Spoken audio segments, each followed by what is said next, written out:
मी आपल्याला एवढंच सांगू शकते की रवीजी विधानसभेला रिप्रेझेंट करतात आणि देवेंद्र फडणवीसजींसोबत नेहमी त्यांचे बैठक बोलणं चालणं सगळं होत राहते. त्याच्यामध्ये काही नवीन नाही आहे. आणि जे तुमचे प्रश्न आहे त्याच्यावर मी एवढंच सांगू शकते की मी ज्यांना नेता मानते ते आमचे देशाचे प्रधानमंत्री नरेंद्र मोदीजी, अमित भाई आणि देवेंद्र फडणवीसजी आणि रवीजी ज्यांच्या पक्षाची मी आज खासदार आहे. आणि येणाऱ्या भविष्यामध्ये हे जे निर्णय घेतील त्याचे पुढे मी जाणार नाही आणि मी कार्यकर्ता म्हणून रवीजीच्या पक्षामध्ये काम करत आहे.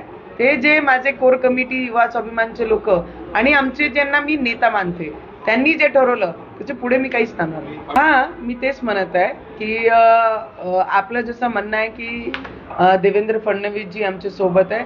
ते आमच्या सोबत 2019 मध्ये होते, लोकसभालाही आमच्या पाठीशी होते आणि विधानसभामध्ये सुद्धा ते आमच्या पाठीशी होते.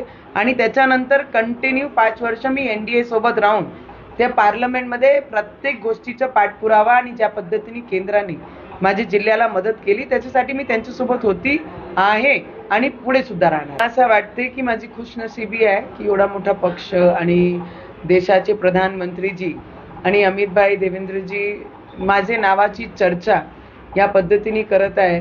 आणि सितारों को दिखाने की जरूरत नहीं होती है कि वो सितारा है, वो कहीं पर भी रहे तो वो चमकता ही रहता है.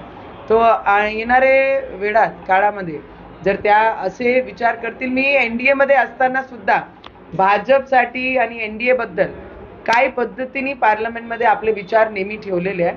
येणाऱ्या भविष्यामध्ये देशाचे प्रधानमंत्री आणि अमित भाई ज्या पद्धतीने देशासाठी काम करत आहे आणि त्यांचेच विचारावर चालण्याचं काम मी माझ्या महाराष्ट्रामध्ये आणि माझे जिल्ह्यामध्ये सुद्धा मी करत आहे. आमच्या लोक जनसेवा चॅनलला लाईक करा, शेअर करा, सबस्क्राईब करा.